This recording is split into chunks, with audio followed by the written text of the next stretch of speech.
Əskər getməyə hazırlaşanların nəzərinə bir yeniliyi diqqətinizə çatdırırıq. Diqqətli olaq. Bugün 22 oktyabr tarixdir və Gündəm xəbər verir ki, artıq vətəndaşlar hərbi xidmətlə bağlı məlumat və bildirişləri MyGov platforması üzərindən onlayn şəkildə əldə eləyə bilərlər.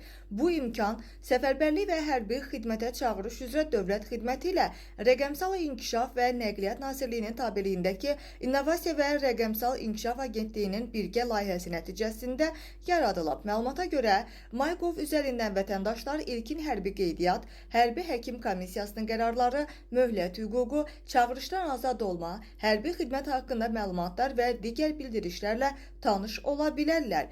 İstifadəçilər bu məlumatları MyGov web portalı və ya mobil tətbiq vasitəsilə şəxsi kabinetlərindən baxa, sənədləri PDF formatında yükləyə və ya rəqəmsal şəkildə paylaşa bilərlər. Qurumdan bildirilir ki, bu addım vətəndaş məmnunluğunun artırılmasına, proseslərin şəffaflığının təmininə və silahlı qüvvələrin sağlam çağırışçılarla komplektləşdirilməsinin səmərəliliyinə xidmət edəcək.